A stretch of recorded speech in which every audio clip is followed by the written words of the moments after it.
Welcome back again. Okay, don't freak out. This is just what we're going to do in this course. We're going to go over or fully explain the assembly language. This is just the diagram and illustrations that we're going to go over. Okay, before we start digging deep into all of this mess, let's first talk about the agenda. So what is on the agenda of this course? First, we're going to talk about the CPU architecture, move on to registers with S here.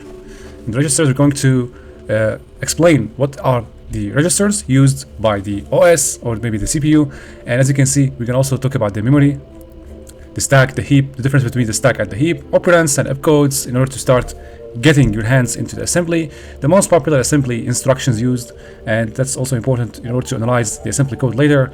And we're going to end this with a practical simulation. So let's get started. Alright, so first let's talk about the CPU architecture.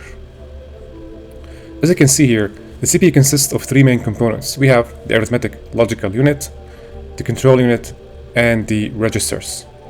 Outside the CPU, we have the RAM, random access memory, and we have the input-output devices. So, the CPU interacts with the memory and input-output devices as external components. For example, when a program is launched and executed, what happens here? First, the program code is loaded into memory. So here the program code. Let me do it here. So here the program is first loaded into the memory or the random access memory. The items that are loaded are the code and other useful information to execute the program. So that's where the code is stored, in the random access memory. And then afterwards, what happens? The instructions to execute the code are passed to what is called as the control unit. Okay, so the control unit takes the instructions from the RAM. What are the instructions? It takes the instructions in assembly, the instructions written in assembly, right, in assembly language, are taken one instruction at a time by the control unit. And then what happens? The control unit passes the instructions to the arithmetic logic unit. The ALU performs the execution of the instructions. And after the execution, we have the output of the execution of the code. The output is stored in the registers. So sometimes the output is stored either in the registers or is sent back to the random access memory. Okay, so here we're gonna do that again. The program is first loaded into the random access memory, and then the code itself is passed one instruction at a time. The code is loaded into the RAM. Its assembly code is executed, is passed first to the control unit, and is executed by the arithmetic logic unit. It's important to note that the code that's passed to the CPU by the RAM is passed one instruction at a time in the assembly language. And the thing that controls this process is a pointer called the instruction pointer. The instruction pointer controls refers to the next instruction in memory to be executed. Now in 32-bit architecture, you may find it called as the EIP. And in 64 architectures, it may be called as RIP. This is for 32, and this is for 64.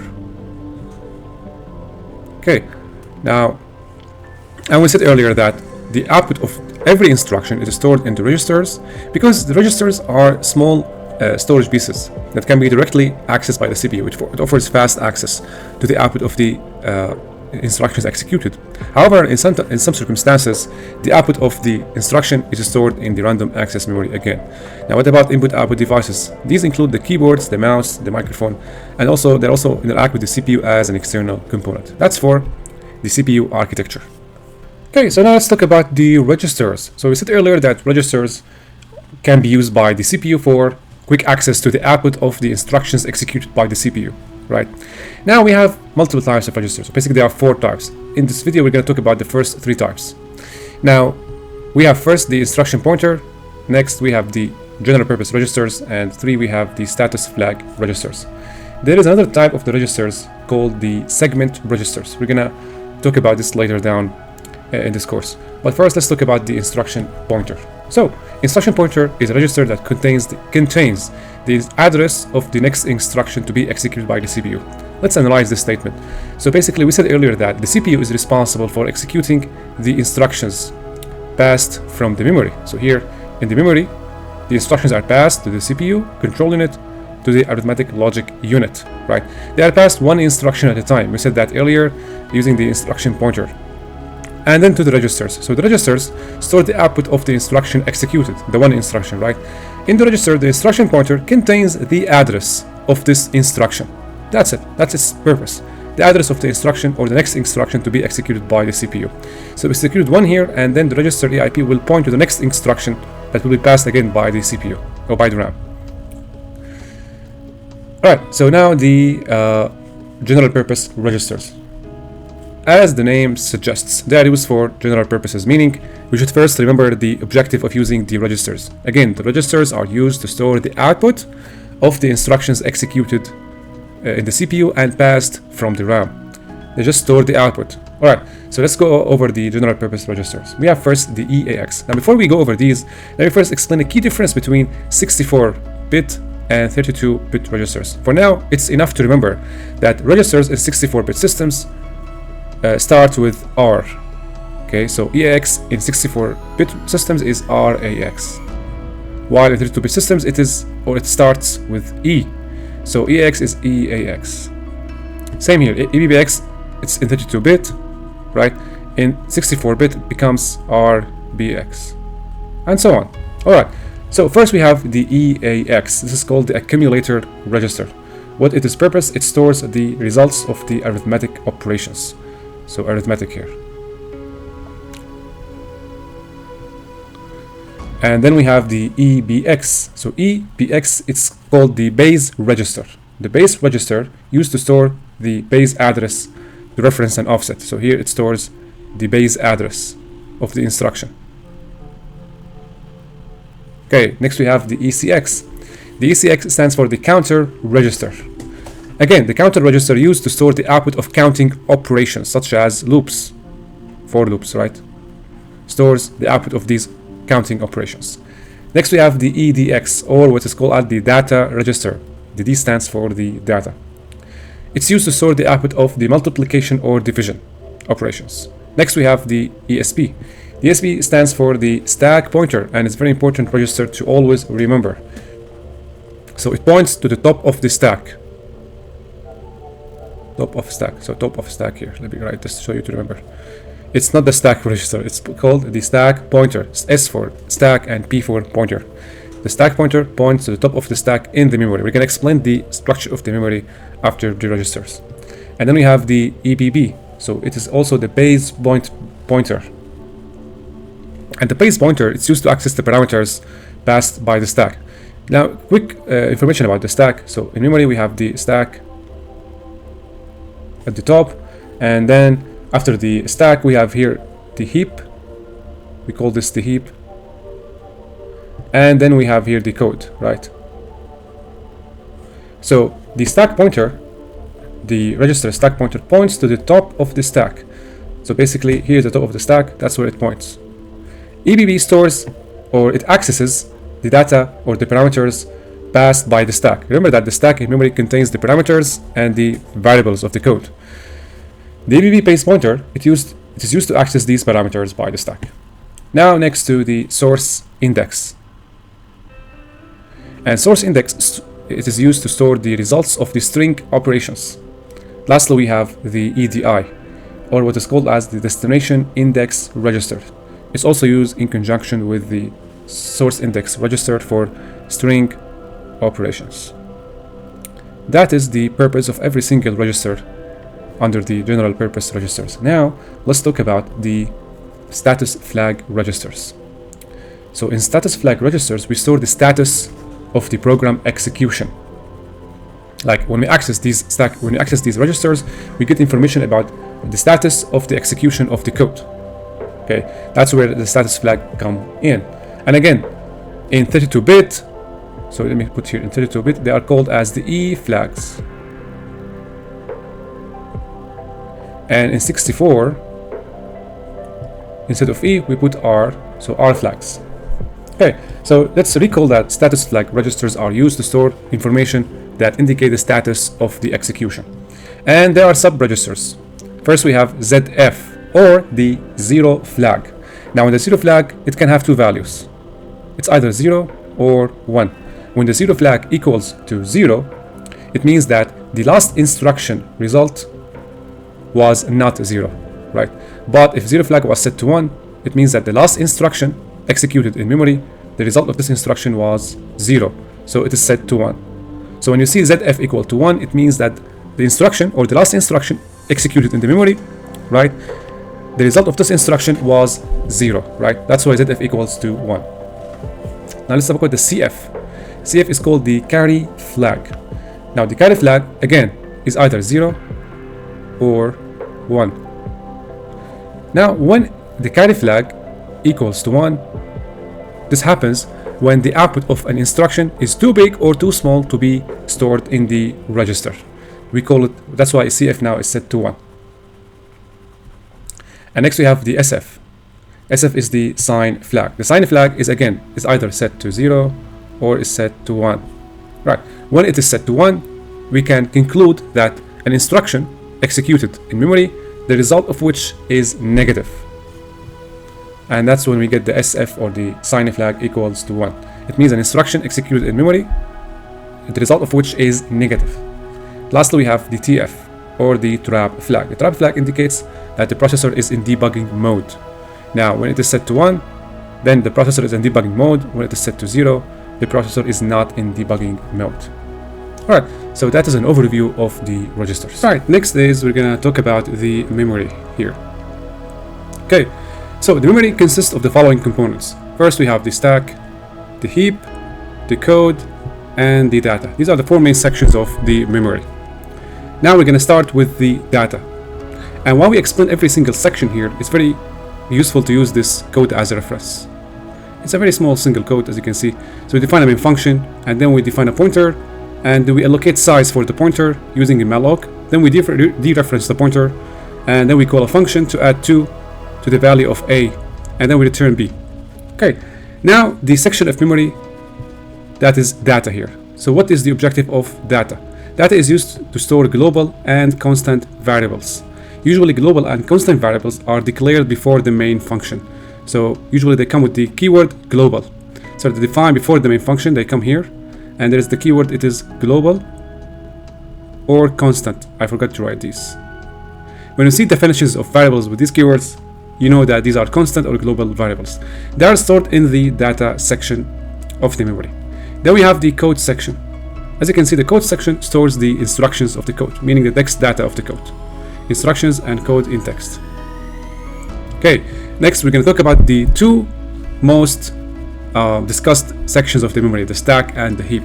And I hope I will be able to explain the difference between these 2 so that you won't ask or look for an answer about the difference between stack and heap. They are the most controversial sections of memory.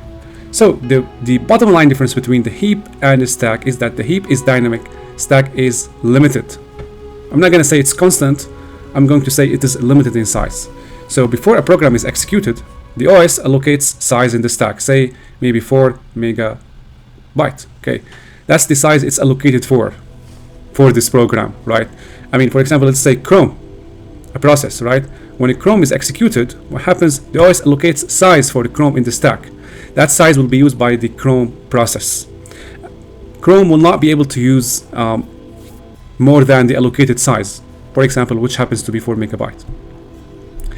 On the other hand, when the stack grows and becomes full, what happens? The program crashes, right? Because it cannot access more data, it cannot write more data. So what happens? We use the heap.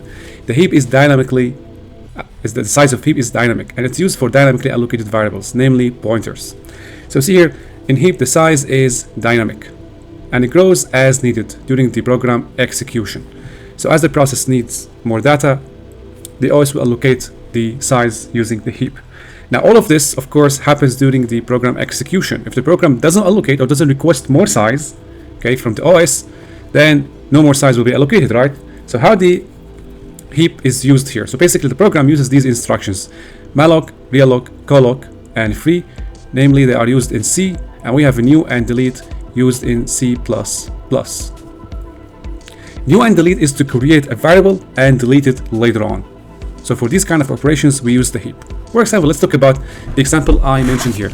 Int a, this is a pointer. A pointer points to an instruction or an address. It points to an address in memory.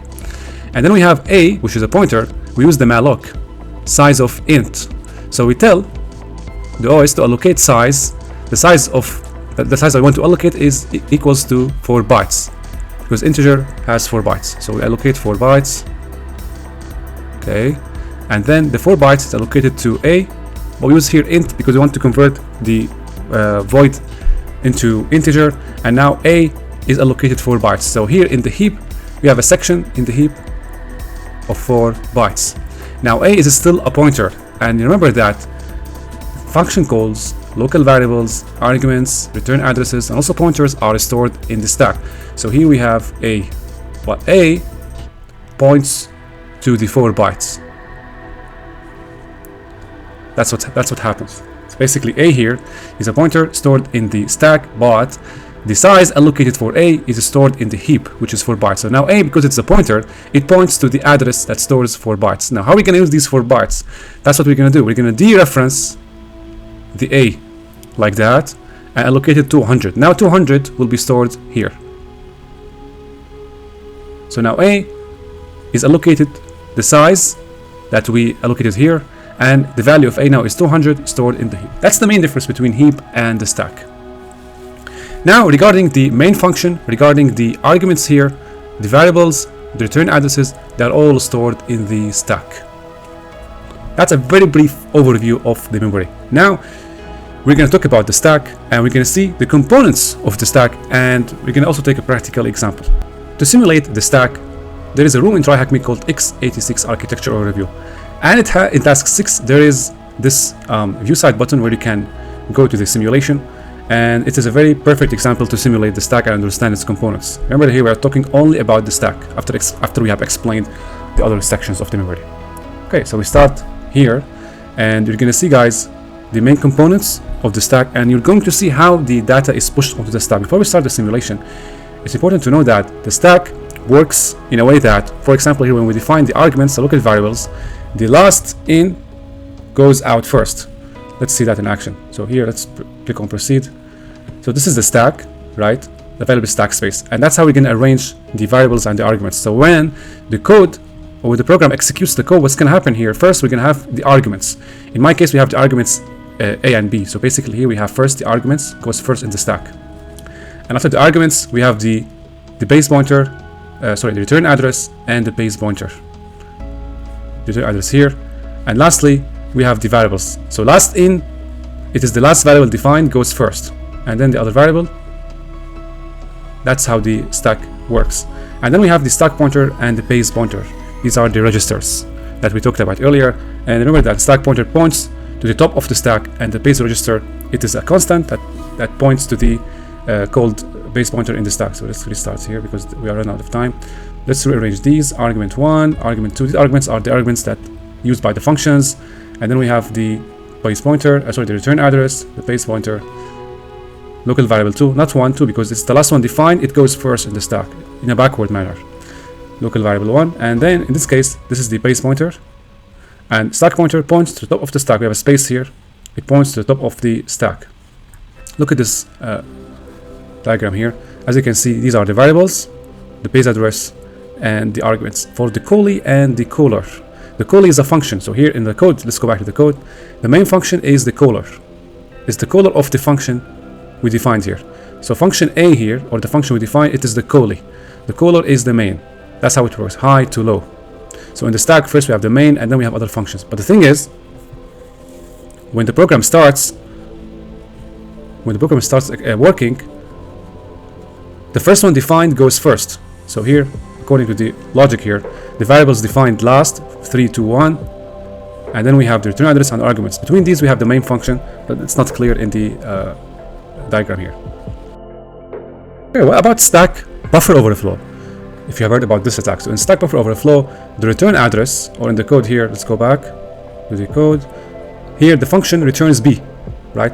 What we want to do, we want to control the execution flow. Instead of returning B, or returning to the main control flow, we want to return here to return to an address of the attacker's control. So in the return address, attackers usually overwrite the return address, so that instead of pointing to its original address or the process that called it, it points to an address under the control of the attacker. So what would the attackers do? They would override these local variables and grow the stack until it reaches the return address. That's where they write their shellcode. Okay, now it's time to dive into some assembly. We're gonna start with opcodes and operands. Quickly, we're gonna lay down an example to facilitate the understanding of opcodes and operands. So as you can see, we have an assembly instruction here with move that moves values, and EAX and a value in hex. What does this instruction does? It moves this hexadecimal value into the EAX register. We're going to talk about the logic of assembly instructions after we finish talking about opcodes and operands. Okay, so now what is an opcode and what is an operand when it comes to these instructions? So an operand is everything other than the instruction itself. So EAX and the value in hex, they are called operands. Okay, they are used to perform an instruction. So basically here, the value in hex is being moved to the EAX register, which if you remember, or if you recall, it is the accumulator register and used to store the output of arithmetic operations. Okay, so now what is the opcodes? The opcode is this. That is the opcode. But if we see this in a disassembler, we're not going to be able to understand what is that, what is B8. So opcodes represent the instructions. You will not encounter opcodes while disassembling a program or while interpreting an assembly code. You will see the instructions. But B8 is the opcode, and B8 corresponds to the instruction. So simply put, the opcode are numbers that represent the instructions. Again, remember, you will not see these numbers unless you are working on developing a disassembler. But usually you see only the assembly instructions. But when you hear the word opcode, it's useful to remember or recall that opcodes are instructions.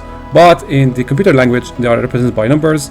For us humans to be able to understand them, disassemblers do the job for us and represent these numbers with the actual instruction. Memory locations, what is that? This is the memory location. Usually you will see memory locations on the left of an assembly instruction, and the rest is, as you can see, represents the operands. That's in short, the operands and the opcodes. So let's start with the most obvious, the move instruction. So move instructions, or the move instruction, just moves the value from the source to the destination. As you can see, that's the syntax. So here we have the source, usually this is the value we want to move, and the destination, usually this is the place where we are moving the value, the source. For example, let's see this one. Move EAX, and we have the value in hex. So what this happens, what does this instruction do here? It moves this value in hex to the EAX register. So now the EAX register holds this hexadecimal value. Let's move on to the next one. Move EBBX EAX. So here we move the value in EAX to the value in EBX, or from the accumulator to the base. And then we have move EAX, and look at this one. So we have two square brackets, and inside the square brackets we have a memory address. So what does this do here? So basically here, what happens, it will access the value inside this memory address. Okay, and whatever value inside this memory address will be moved on to EAX. So here when you see this, between two square brackets, we are accessing a memory address, accessing the value inside this memory address and move it to EAX, or whatever was the destination. Look at this one here. So since we have two square brackets, it means we are accessing the memory location part of what here? We have the base pointer plus 2. So what we're doing here, we are adding 2 offsets to the value in the base pointer, okay? And the result of this will be accessed and moved to the EAX. Okay, I'm gonna explain that again. We have the base pointer, we're adding 2 offsets to the base pointer. So the base pointer has a value in it, right? So we add 2, and therefore we will have a new memory address, because the memory address of the base pointer will start at something different than what it's gonna be after adding 2 offsets. So we add 2 offsets to base pointer, it's gonna be a new memory address, and then with 2 square brackets, we're accessing the value inside this memory address and move it to the EAX. So we just hop values right in the memory using the move instruction.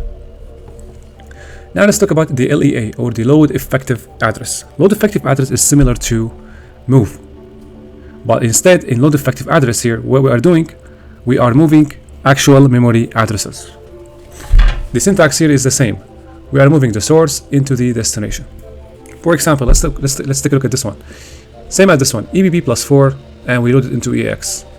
What's happening here? Again, EBB will be incremented by 4, or we're adding 4 bytes to EBB, and then we can have a new memory address. Now, this memory address will be moved to EAX. So here we are moving effective memory address. We're not accessing the value inside of it. Same with this one here. after adding 4 offsets to the EAX, we're having a new memory address. We are shifting, or we are moving this memory address to EBB. So now EBB has a new memory address, load effective address. Okay, so here we are moving an actual memory address. In move, when we see square brackets, or when we see memory addresses, we are not moving the memory address. We are moving the value inside of it. NOP, or no operation. So nope literally does nothing. As an example, let's take a look at this code here. So we have load effective address. First, we're loading the memory address that comes as a result of this increment to the EX, and then we're moving EX plus 4 into EBB. So we're moving the memory address here to EBB, and then we have a couple of nopes. So here the code does nothing, it just slides. It keeps sliding until it faces or encounters a new instruction. The new instruction here is moving the value inside this new memory address into the EAX. This instruction is used by hackers or malware developers, especially when they are exploiting buffer overflow vulnerabilities. They use a lot of nopes because they want to slide the execution of the program all the way till it encounters the address of the shellcode, or the instruction that loads the memory address of the shellcode to be executed. Okay, shift. This one is a bit controversial. So shift, it shifts right or left. So usually here we have an operand of 1, 2, 3, depends. So we shift here EX to the right 1 bit. So we shift here 1 bit, right or left. Let's take an example. Let's say the value inside EX represented in binary format equals to this value. When we apply shift right, or shift right 1 bit to the EX, what we're doing here, as you can see what happens, we are shifting this value to the right. So every value here, every 0 will go to the right, until we reach the 1. The 1 will go to the right, and 0 will be added to the carry flag, the CF. Now, when we go to the next one, shift left, so the shift left, we are shifting again the EX register 1 bit to the left. Let's go to the last value here. That's the last value we got as a result of the shift right operation. When we shift this one to the left, we are shifting every single bit here to the left until we come to the 1. As you can see, the 1 now is shifted to the left 1 position, and we have then 0 left. That's the new value. Again, if we do shift right or shift left again by 1 bit, again we are shifting every value here. So 0 go to the left, 0 go to the left until we come to the 1. The 1 will go 1 position to the left, and then we have 1 here. That's shifting the bits. Now let's talk about arithmetic instructions. So we start with add. So here what we're doing, we're just adding 4 to the value inside EX. Simple as that. Same with subtraction. We're subtracting 4 from EAX. Right, so there is a question here. What happens if EAX is smaller than 4? Remember here what we're doing is 4 minus EAX. That's the translation of it. It is not EAX minus 4. So if EAX has a value smaller than 4, say in decimal it is maybe 2, we're going to have a CF, we're going to have a carry flag to carry the remainder. But if EAX was maybe 5, we can have a negative value of -1, and we're going to have 0 flag. Okay, next on to the multiplication and division. What we're doing here, we're multiplying 5 with the value in EAX, and we store the result in EDX. Sorry for the handwriting. Dividing the value in EDX, okay, and storing the result in EAX. That's the difference. It has to do with 64 and 32-bit systems. Now on to increment and decrement. Literally here we're adding 1 bit, incrementing 1 bit, or decrementing 1 bit from the EAX or to the EAX. That's the arithmetic operations. Now let's go to the logical operations. We have AND, we have OR, we have NOT, and we have XOR. Okay, now let's talk about AND first. So here we're ANDing this hexadecimal value with AL. Let's assume that AL equals to this hexadecimal value or this binary representation. And then we have 7C in hex, and this is its value in binary. What we're doing here, when we AND these two values, here we're going to AND them. Okay, so what happens here, we're going to have 0 and 0, right? We're going to AND them one by one, bit by bit. So in AND, what happens when both values, or when one of the values is either 0 or 1, we're going to have 0. Both values have to be 1 in order to the result to be 1. For example, here 0 and 0 will be 0. 0 and 0 will be 0. 1 and 1, both are 1, so it's going to be 1. 1 and 1, it will be 1. And lastly here, no, we have 2. 1 and 1, also 1. Another 1 and 1. 1, 2, 3, 4, 5, 6. So we have 5 here, 5 bits. So here, also 1 and 1 will be 1. Also 1. And lastly, 1 and 0 will be 0. That's the output of the AND operation. So remember, in AND, only when both are 1, when both bits are 1, the output will be 1. If at least one of them is not 1 or is 0, the output will be 0. Okay, so this is the output of the AND. Right, now let's go to OR. What happens during the OR? So in OR, we're ORing the L with 7C again. We're going to perform the same operation. Let's use the eraser here. I erase this value. Okay, I'll use this as well. Okay, let's talk about OR now. So in OR, if at least one of the bits is 1, the output will be 1. So only one of the bits needs to be 1 for the output to be 1. Otherwise, it's a 0. Let's OR these two operands. So 0 or 0 will be 0. 0 or 0 will be 0. 1 or 1, of course, it's going to be 1. And we have like 1, 2, 3, 4, 5. 5 ones. And lastly, 1 or 0, it's going to be 1. That's the output. Now let's talk about NOT. So in NOT, we are just inverting the bits. So let's say the same value, AL. So AL is equal to this value in binary. If we're going to apply NOT on AL, we're going to invert every single bit. So 0 will be 1, 0 will be 1, and other ones, they're going to be zeros. So we have 6 zeros here. That is the result of NOT. Okay, now on to XOR.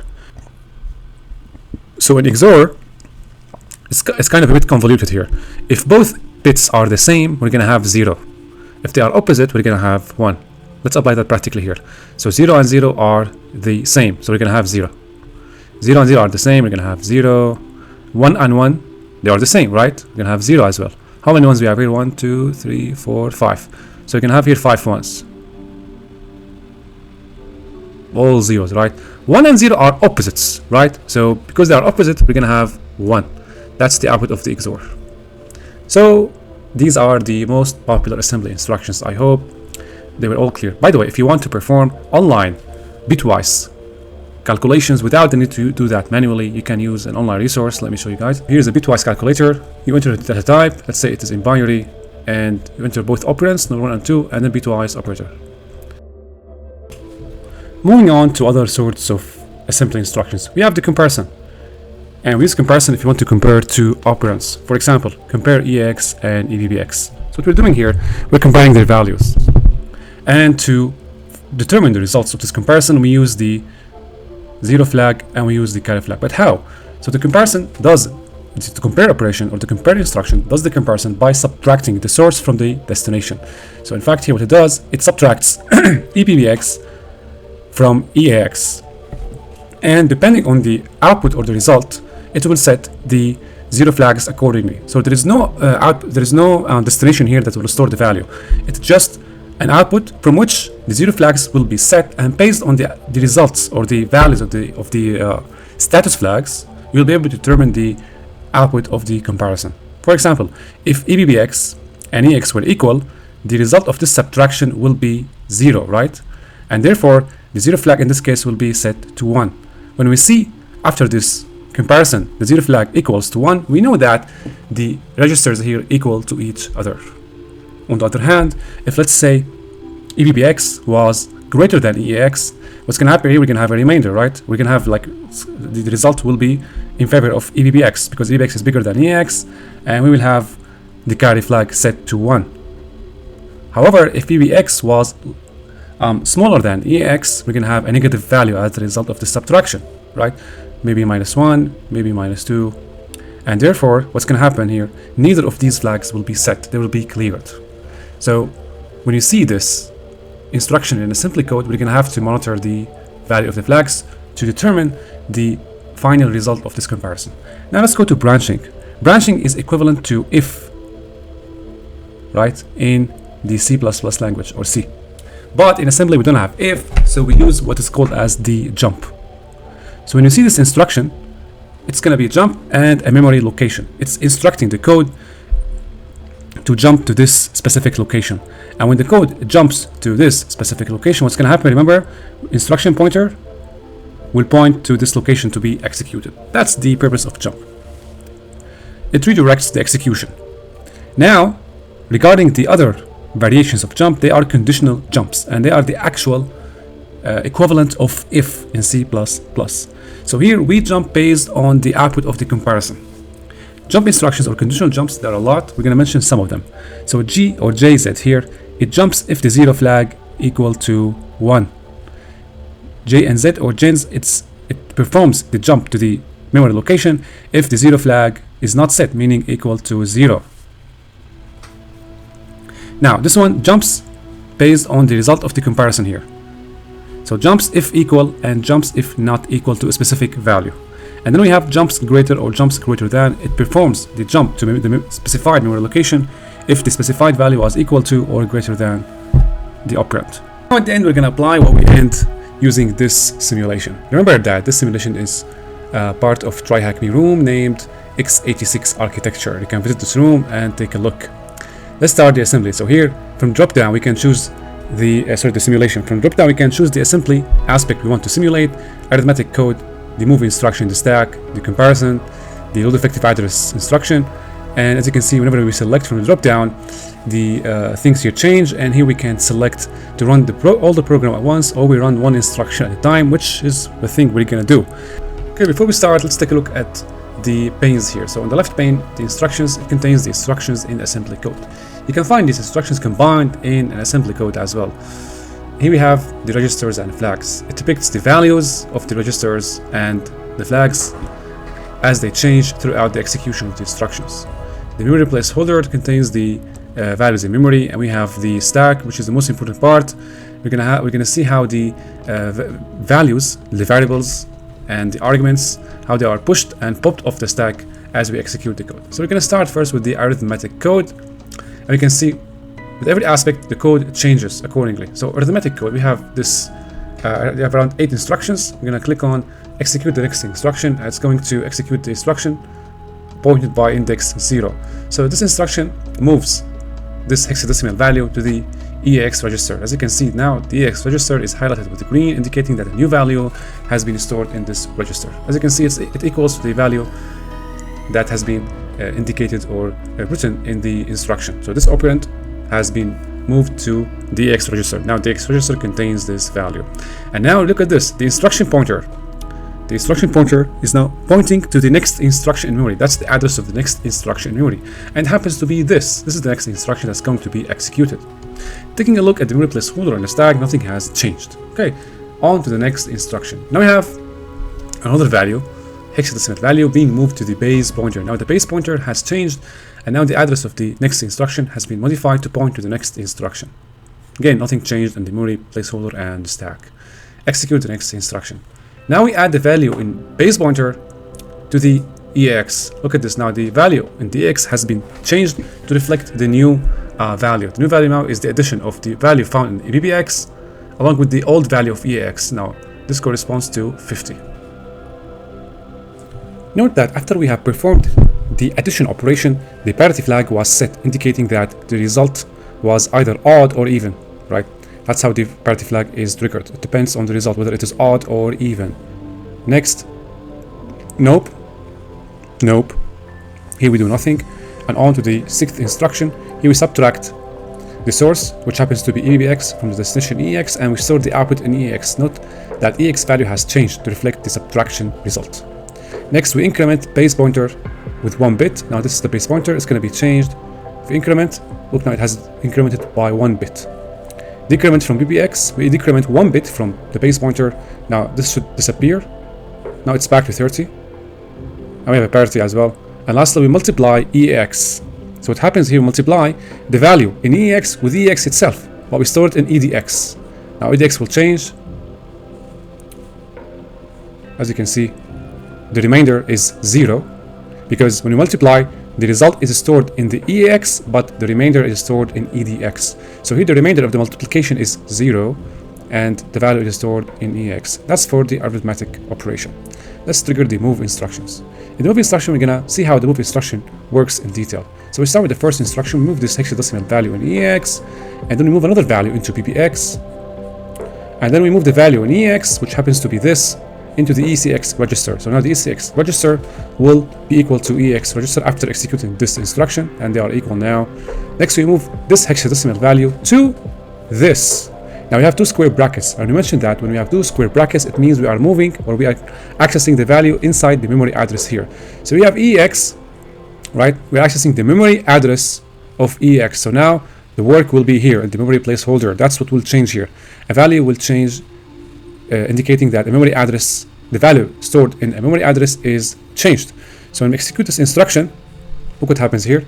See, the address here in EX, which reflects EX now, contains the new value. That's the new value. So here we are moving this hexadecimal value into the address of the EX. Okay, so now EX has this address, and now we move this value into hexadecimal into it. Next, here, this hexadecimal value will be added, not moved, will be added to the value that's already stored in the memory address of EX. The memory address of EX is this, so we go here. So which means this hexadecimal value will be added to this. Let's see the change. As you can see, that's the change. It ends with 70. And lastly, we move what's found in the memory address of EX.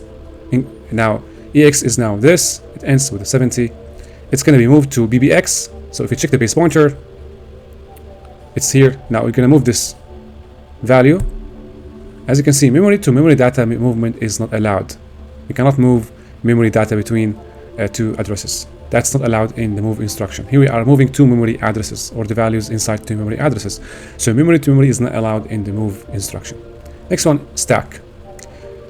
And I want to have all your attention, because in stack, it's the most important part if you want to understand how to exploit buffer overflows and to perform malware analysis, or to even attempt to do binary exploitation. All right, so here we move an hexadecimal value to EX. Okay, and then we move 15 to BBX, execute, then to ECX, another value, and then to EDX. Okay, next we push. That's the instruction I have not talked about in the theoretical part of this course. So basically here, the push instruction, it pushes EX to the top of the stack.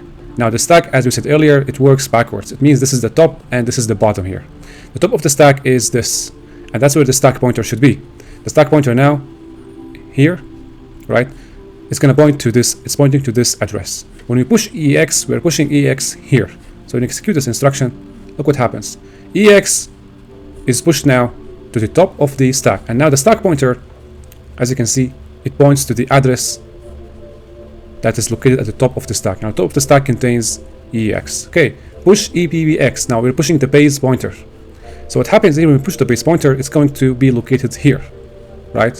So push base pointer. Now the base pointer is here. And now the stack pointer points to the instruction located here. Push ECX. Now ECX will also be pushed to the stack to this position. That's now ECX. And now the stack pointer points to ECX. Here. Okay, push EDX. Now where's the EDX? The data register is going to be pushed to this position. So now the EDX is here. And the stack pointer points to the new address. Okay, pop.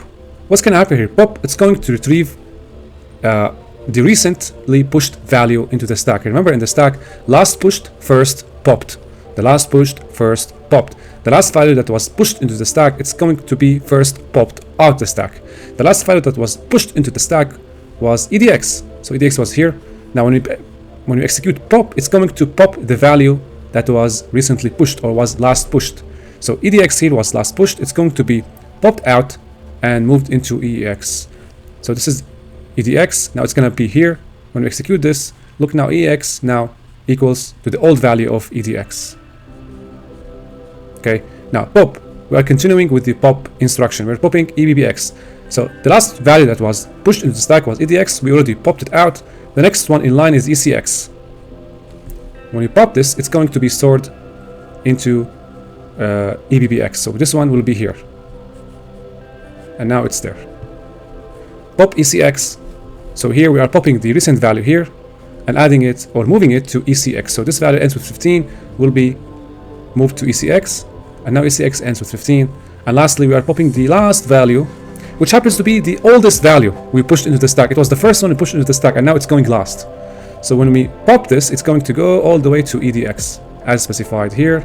So it ends with 10. Now EDX ends with 10. That's for the stack operation. Now let's go to the comparison. So the comparison, most important to know is the compare and jump. There is no jump. So the comparison here, as you can see, guys, we are moving bits into the EX and BBX. So let's execute them. And then we have comparison. Let's reset. Move this to EX. Move this to BBX. And then when we execute next, it's going to execute the next instruction. Now here it compares between EBX or EX. Remember that comparison is an actual subtraction. It subtracts BBX from EX. Since they are the same, okay, the result of the subtraction will be 0. So since it is 0, the result of the comparison is 0.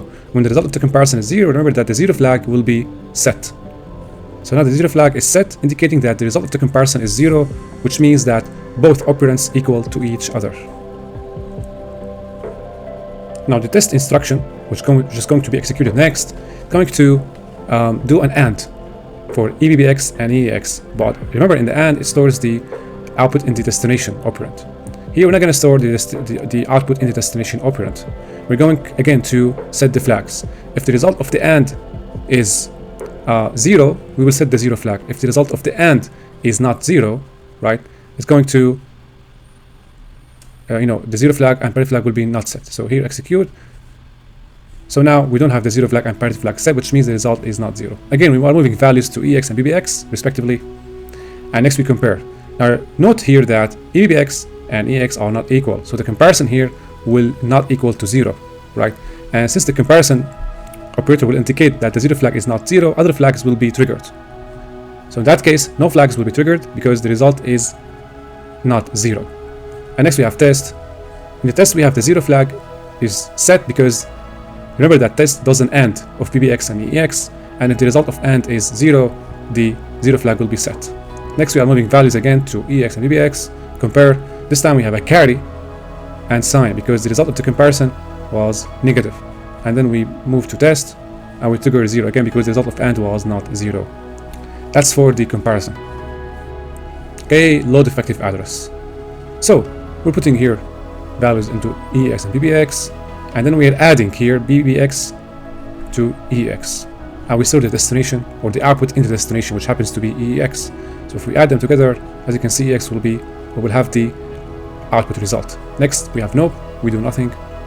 Next we have here, we're moving BBX into the value found inside EX. So here, this is a move, not load effective address. We're going to access the value in the memory address of EX. So if we execute this, what happens here is the value of BBX, which happens to be this, is now stored in the address of the EX. Next we are adding this to BBX. So now BBX changed. And next we are moving 6 to ECX. So ECX will change now. And next we have moving whatever inside EX. We are moving it into the memory address. That's the output of adding EBBX with ECX. So we have ECX and we have BBX. The output of adding these together is a memory address, a new memory address. This will be accessed, okay, and into it we'll add the value found in EX. This is the value found in EX. When we execute this, it's going to be added here. That's the output. Next we are loading the effective address. So we were accessing the memory location of EBBX plus ECX, which happens to be this. We are accessing and moving it to EX. We are just moving the memory addresses here, which we couldn't do using the move instruction, if you remember. Here we are hopping memory addresses. So what happens now, as you can see, this one is here. We move the effective memory address into EX. Now we are pushing EX into the stack. So now this one will go into the stack. Now the instruction pointer points to this address, which happens to have the EX. Push EBBX. Now BBX will go here, right? And lastly, we are popping the last pushed value into the stack, which happens to be the value of ECX. We are popping it out and moving it to ECX. So now ECX will contain this value. Look, monitor this ECX now. So now we have this value here. So that was it, guys. Now, if you want more information and more details about assembly and the architecture, CPU architecture, you can check out these rooms in TryHackMe, x86 architecture overview and x86 assembly crash course. You can take a look at these two rooms. They also contain the simulation here, and if you have been following carefully in this video, you'll be able to do these rooms comfortably. That was it, guys. I thank you for watching and see you later.